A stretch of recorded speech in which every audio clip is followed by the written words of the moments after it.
Assalamualaikum warahmatullahi wabarakatuh. Perkenalkan, nama saya Nabila Saparlianti dengan NIM 003. Hari ini saya akan menjelaskan mengenai kata kerja purba dalam kajian morfologis. Sebelum kita masuk ke pembahasan utama, alangkah baiknya kita mengenal apa sih itu purba. Kata kerja atau purba itu adalah kata yang menyatakan perbuatan, tindakan, atau keadaan.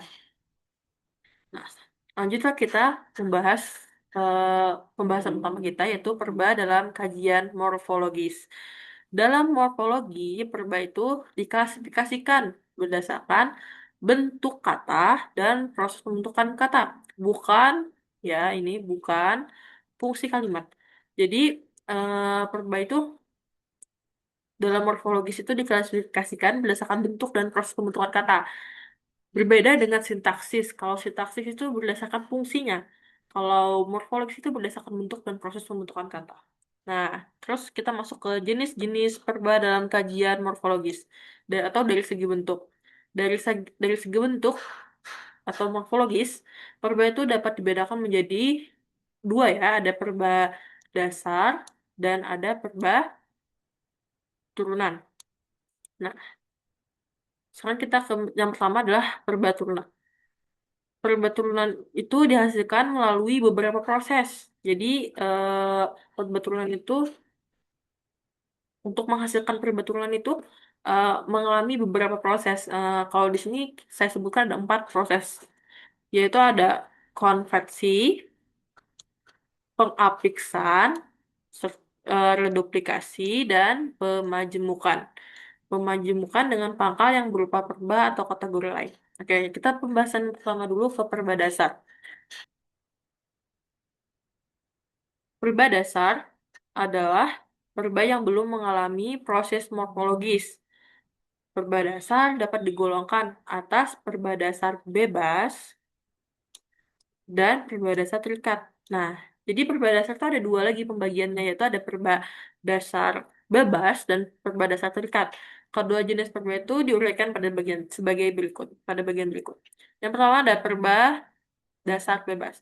Purba dasar bebas adalah purba yang sudah dapat berfungsi secara gramatikal tanpa afiks. Ya, jadi tanpa afiks pun dia sudah berfungsi secara gramatikalnya. Contoh katanya adalah kata tidur pada kalimat ini ya. Kita perlu tidur sekitar 7 jam sehari. Kata tidur tuh apakah ada afiksnya? Apakah dia harus ada bantuan afiks gitu? Tidak ada.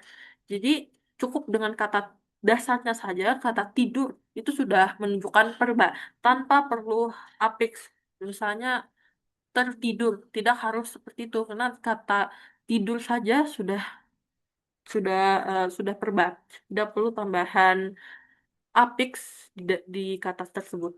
Nah, terus yang kedua ada perba dasar terikat. Perba dasar terikat adalah bentuk dasar yang secara potensial berkategori perba karena bentuk itu akan berubah menjadi perba setelah mengalami pengafiks, pengafiksan dengan prefiks bisa. Prefiksnya apa aja? Bisa prefiks meng, ber, atau ter, dan bisa juga dengan sufiks kan atau i. Nah, jadi, nah kalau ini tadi perbedaannya dengan perba dasar, ya perba dasar itu tadi tanpa afiks aja dia sudah kata tersebut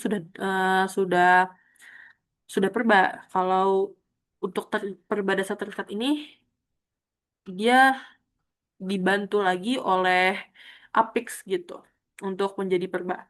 Ya, kita bisa lihat ya di sini ada contoh bentuk kata siar, timpal, juang, dan giur termasuk perba dasar terikat.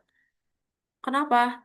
Karena bentuk-bentuk itu merupakan pangkal primer perba dari kata,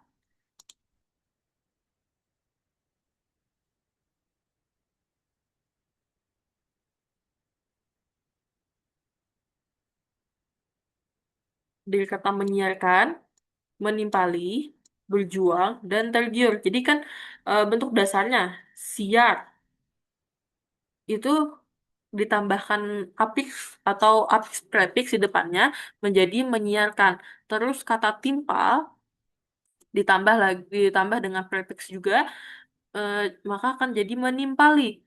Terus kata juang ditambahin ber jadi berjuang. Terus kata giur ditambahin dasar di depannya, maka jadi tergiur.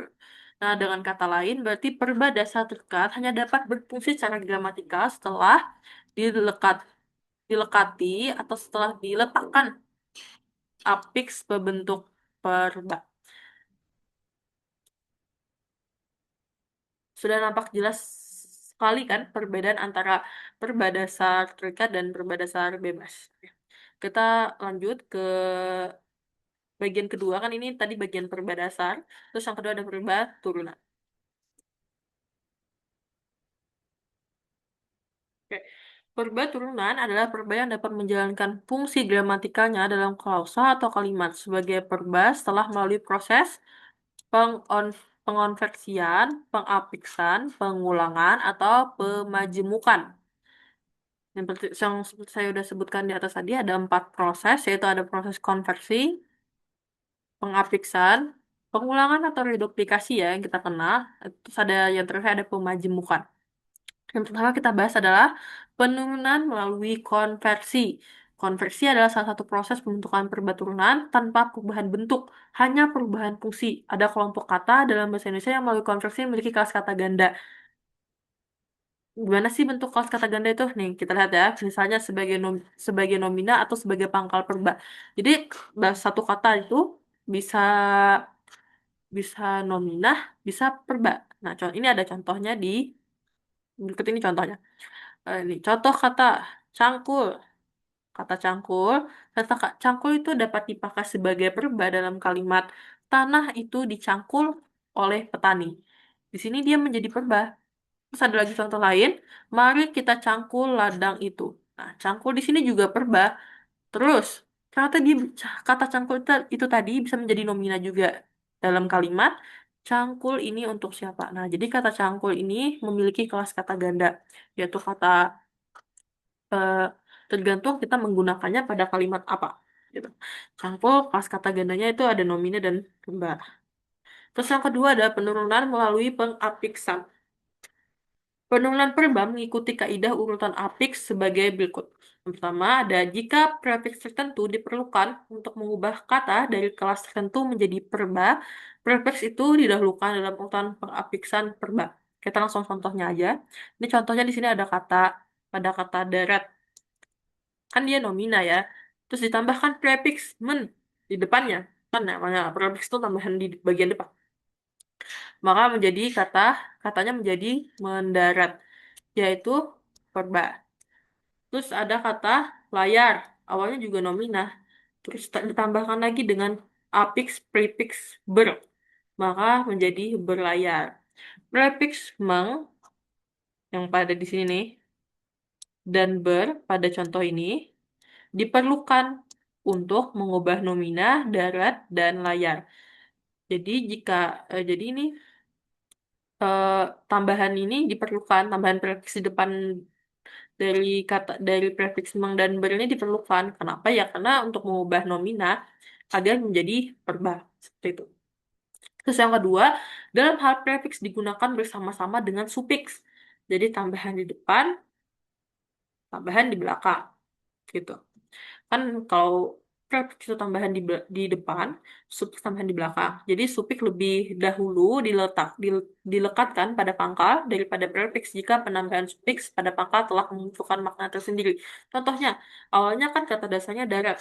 Kita tambahkan sufiks kan, jadi menjadi daratkan. Terus kita tambahkan lagi, di kata daratkan itu kita tambahkan prefiks meng, maka katanya akan menjadi mendaratkan. Selanjutnya, pada yang ketiga ada prefiks dan sufiks tertentu mempunyai kedudukan yang sama dalam penurunan verba jika kehadiran kedua afiks itu terpadu dan maknanya pun tidak terpisahkan. Gabungan prefiks dan sufiks terjadi itu merupakan konfiks. Jadi, saat prefiks dan sufiks itu disatukan, maka namanya adalah konfiks. Contoh, jatuh menjadi kejatuhan. Ada tambahan ke, ada tambahan an. Sorry. Pokoknya itu ya. Terus yang terakhir ini, yang keempat, ada urutan penambahan prefiks dan sufiks dalam pembentukan perba ditentukan oleh makna jika gabungan keduanya tidak merupakan konfiks, tetapi menentukan makna leksikal. Contoh, angkat, berangkat, berangkatkan, memberangkatkan. Terus ada juga kata daya, jadi berdaya, menjadi berdayakan, menjadi memberdayakan. Terus terakhir ada kata diri, menjadi berdiri, menjadi berdirikan, terus menjadi lagi memberdirikan. Oke, kita lanjut ke proses penurunan yang ketiga itu adalah penurunan melalui pengulangan atau yang kita kenal reduplikasi. Apa sih itu? Itu adalah merupakan proses mengulang seluruh atau sebagian pangkal pada tataran morfologi. Pada tataran morfologi, pengulangan menghasilkan leksem dan wujud baru, wujud kata baru. Contoh, kejar-kejaran, bersalam-salaman, dan menjadi-jadi. Pada kata kejar-kejaran ini eh, ada tambahan di depan dan sorry salah. Ada tambahannya cuma di belakang ya. Sorry maaf salah. Eh, pada ini ya yang sorry salah. Yang pada kata bersalam-salaman ini baru yang ditambahin di depannya. Itu ada di depannya juga. Terus ada kata ber ya nih, ber. Terus ada an juga ini. Terus kata menjadi-jadi juga ditambahin hanya depannya saja nih. Men ditambahin meng ya. Nah, itulah. Terus proses penurunan terakhir itu adalah penurunan melalui pemajemukan. Pembentukan leksem baru dengan menggabungkan dua leksem atau lebih disebut pemajemukan atau pengompositum. Pengompositan. Pengompositum ya, ini maaf salah. Jadi kita lebih kenalnya ini. Contohnya kata jalan-jalan, lari-lari, makan-makan. Perba turunan terbentuk melalui pemajemukan disebut perba majemuk. Pengapiksan dan reduplikasi dapat juga terjadi pada perba majemuk.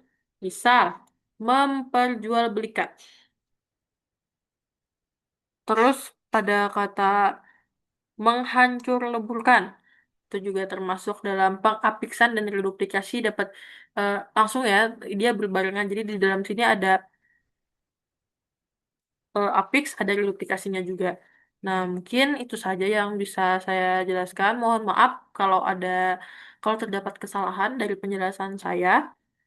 Sekian, terima kasih. Wassalamualaikum warahmatullahi wabarakatuh.